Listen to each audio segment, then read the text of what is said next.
I'm Aiman, and welcome back to one of my auto repair videos. In this video, I'm going to show you how to drain and refill the automatic transmission fluid on a 2010 Honda Insight. We've done a transmission oil change on my brother's Honda Accord, and that was a pretty simple job, maybe 5 to 10 minutes. And hopefully it should be as simple on this car too. Maybe the bolts are in different places, but this should be a fairly easy job.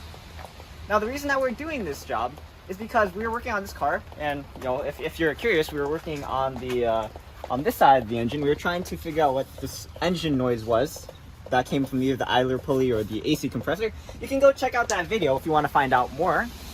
But while we were down there, we noticed that, well, you'll see when we go down there, but we noticed that the transmission fluid was leaking. And my dad went up here to check the dipstick, and the dipstick is down here. And he noticed that there wasn't any oil on the dipstick. And okay, first off, that could be an issue, but let's recognize that first off, this car is tilted right now, which means that there might not be as much oil where the dipstick is. And also the car is cold right now. You're supposed to run the engine to like warm up before you check the dipstick, but in general, it should only be a bit lower than where it is right here. I can't point to it, but it should only be a bit lower than the level you're supposed to look for if it's cold and it's tilted. This one is completely not on the dipstick, which means that, hold on, I gotta put this back in.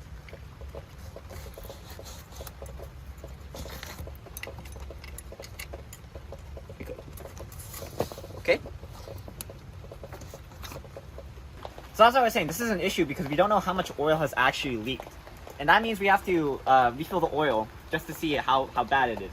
So let's go under, and maybe we can get a sense of what I mean by this oil leak. So this transmission fluid leak, well, I'm not in a good angle to point it out, but you can see just around the entire underside of this transmission pan, this transmission fluid pan, that there's tons of oil leaking. And I mean, this could be due to many reasons. It could be the input shaft, it could be the seam over there, or it could be the crush washer over there. You know, the crush washer provides the seal, and that seal might not be as tight anymore. So it could also be the crush washer.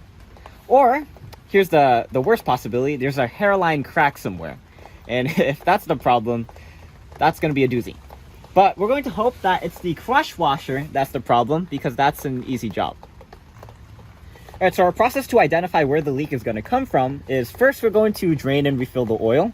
Then we're going to clean the entire underside of the transmission, and you know, probably like steam cleaner or something. And then we're going to, in a few weeks, my dad's going to come back and check out the underside of the car to see where most of the transmission fluid is coming from. Because when it's clean, then it'll only be coming from the leak, and that'll be easy to identify. But right now, let's change some transmission fluid. Alright, so for a refill, the amount of transmission fluid that's going to go in is 3.5 quarts. Of course, this actual system might contain more, but the rest of the transmission fluid is just circulating around, so it's not actually coming out when we drain it. So just remember, 3.5 quarts to refill. So changing the transmission fluid is very easy. All you have to do is jack the car up, and we don't actually have to take off the entire underguard. All we have to do is go under the driver's side, and there's actually a square-shaped panel that looks like this, that you take these 4 screws out. These are what the screws look like, and it looks like we only have 3. Very interesting. You take the 4 screws out, and then you should be able to access the plug. Okay, so actually, let me demonstrate what it looks like. It looks sort of like this. Just unscrew the screws and then put it off to the side. Alright, so at this point, you want to make sure that you have your oil pan to collect all the oil that's come out. Make sure you position it under so that I can collect all the oil. Then you want to take a 3/8 inch socket wrench. You actually don't even need a socket, because if you look at the bolt, you can see it has a square hole, and that's where the wrench is going to go into.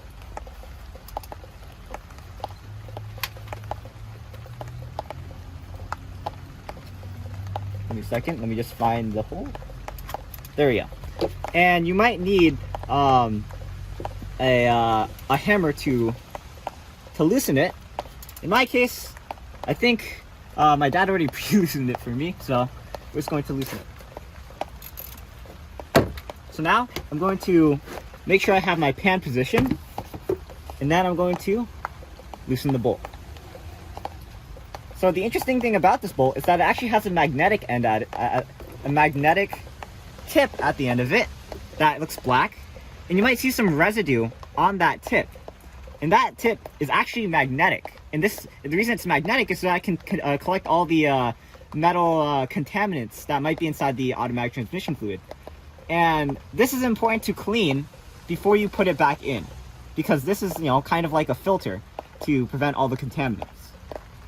As you can see, the oil is draining out. Like I said, this 3.5 quarts of oil will be going back into the system, but I don't think 3.5 quarts of oil is going to come out because there's a leak.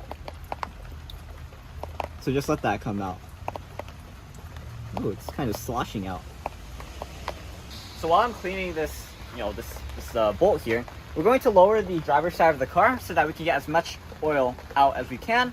And the reason that we need to do that is so that we can see how much we lost from the leak. And hopefully it's not too much. I mean, actually it doesn't really matter because we're refilling it. But we're going to put it into a gallon container, and then we'll tell you how much we got. Alright, so we collected all the oil in this gallon container right here. And it looks like we collected about 2 1/4. Some of it splashed a bit, so it does look like 2 1/4. Which means that if it's supposed to drain 3 1/2 quarters, that means we lost, was it 1 1/4 quarts of transmission fluid in the 1.5 years that my brother has had this car. And we know that it's about 1 1/4 because when my brother also bought this, the dealer probably topped it off. And now we've lost about 1 1/2 quarter, which to put this into perspective, we worked on Hatem's car yesterday, and Hatem has the same exact Honda Insight.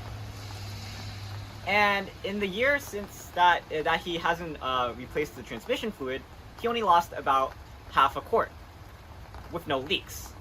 Which means that the amount of fluid that we've lost in this leak isn't so much. Or maybe that's just my dad trying to make himself feel comfortable about just how the severity of this problem. We're gonna hope that the problem is the crush washer, and that's also another way my dad's making himself feel better. Maybe what happened was that someone didn't replace the crush washer when they did the job last time, and that's what led to the seal not being perfect. Or what also could have happened is that when they torqued it, they didn't torque it right. You have to torque the crush washer right because it provides that seal. If you torque it too much, the seal isn't there and it leaks. If you don't torque it enough, the seal isn't made and it leaks. So this time around, we're gonna torque it right and see in a few weeks if it was the crush washer that solved the issue. So if you're familiar with oil changes, this is a very similar process with changing the transmission fluid. And when we put the plug back in, we're also going to put a new crush washer in. So by the way, this is the oil crush washer, and it's 14 millimeters wide, and they use this on all Hondas. It's a standard. And this is a transmission plug washer, which is 18 millimeters. I'm not sure this is genuine. I know this one is genuine, but I mean, any aluminum washer should work, right? And we're going to put this onto the old plug. We can take the old crush washer out and, I don't know, put that wherever we want. Put the new one, and then we're going to put it back in. Now, as for torque, this should be a standard across all Honda vehicles, but for the transmission, oh, it's raining right now. It's going to be very interesting. For the transmission, the torque should be about 36 foot-pounds. If you're curious, the torque for, oh my god, I'm wet right now. The torque for the oil is 29 foot-pounds, which is a standard across all Honda vehicles. But just make sure you double check us, because we're not experts. Just make sure you double check that the torque is right. It's 36 foot-pounds.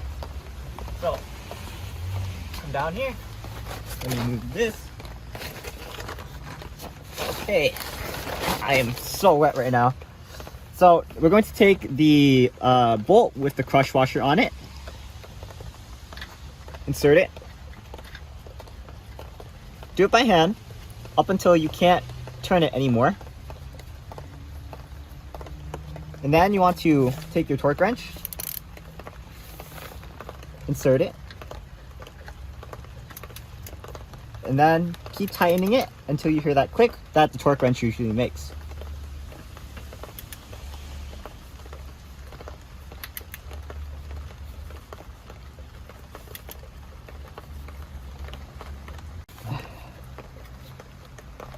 Okay. Oh, there we go. So as you can hear, that click indicates that this is torqued at 36 foot-pounds. And if it's torqued at 36 foot-pounds, that means that the crush washer should be working perfectly, you know? And next step for us is we're going to clean up the entire underside of the transmission. And like I said, in a few weeks, we're going to come back and see where that leak might be coming from. Oh, like that. Oh. Okay, anyway. Next step is to, refill the transmission fluid. Okay, so now we're going to add the oil. So just locate the dipstick again. And you can see that the dipstick is located in a very hard to reach place. So that means we're going to need a corresponding funnel.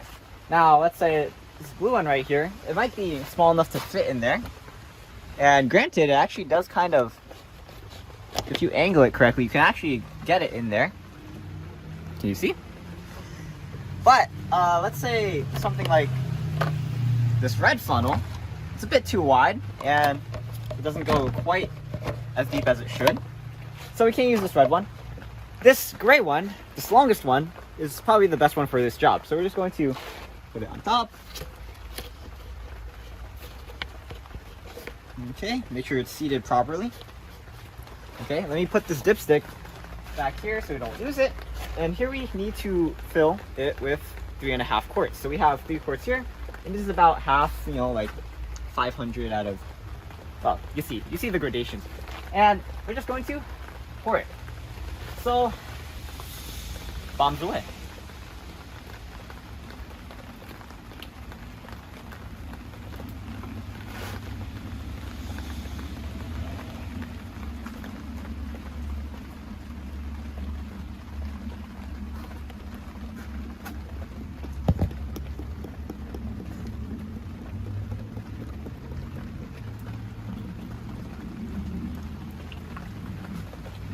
So far, so good.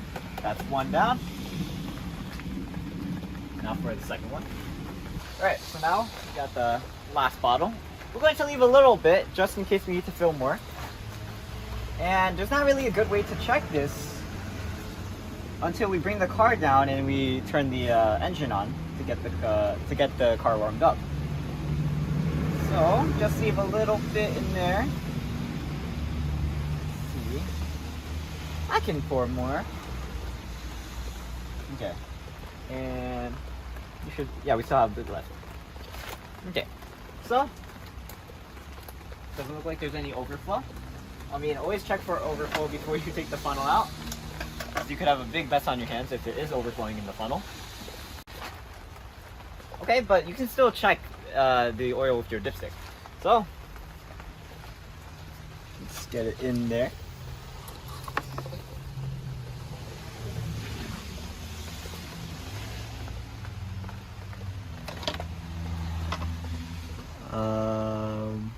This is actually kind of hard to see. Let me just put that in there one more time. Alright, so I can't see it, but my dad informs me that it's because it is pink. I'm colorblind. Apparently it's about at the second dot there. I have no idea what my dad's talking about. I don't see any oil. But I guess I can kind of see that it's wet there. But I can't see the pink. Because, you know, colorblind. But the only way we can truly check is that if we lower the car down and then we warm it up, then we can put in the dipstick and then see for sure if we need to add more. Color blindness. So how often should you change your oil? So actually, I can tell a story now. So when Hatim was over here, he was actually here yesterday and we were working on his car. He asked my dad asked him, when was the last time that you changed your transmission oil? And Hatim said, or when was the last time your dad changed your transmission oil? And if you don't know, Uncle Yus, who was Hatim's dad, he passed away last year. And Uncle Yus was a mechanic, and he was a dang good mechanic too. And anyway, my dad asked Hatim when was the last time his dad changed the oil, and Hatim said that I don't think, or he doesn't think that Uncle Yus has ever changed the transmission fluid. And my dad said that's not possible because I know Uncle Yus. Uncle Yus is a mechanic, and any good mechanic changes their oil every 50 to 60,000 miles. And like I said, Uncle Yus is a good mechanic. All of his cars have gone upwards of 250,000 miles. For sure, he has replaced the transmission fluid. So, just to take away the lesson there, you want to replace your transmission fluid every 50,000 to 60,000 miles. And make sure you do it with genuine fluid. It's very important that you do it with genuine ATF and not some aftermarket one. Alright, so that's it. I'm Aiman, and today I showed you how to do a transmission fluid change for a 2010 Honda Insight. The next step in our sort of working on this car is actually we're going to be replacing the AC compressor all the way down there. So go check out that video if you're interested, and I'll see you there. So for now, I'm Aiman, and thanks for watching. Please like, comment, subscribe, and look at videos on EyeOnAiman, especially the videos on working on this Honda Insight and also all of our other Honda cars. And I'll see you there. But for now, signing out.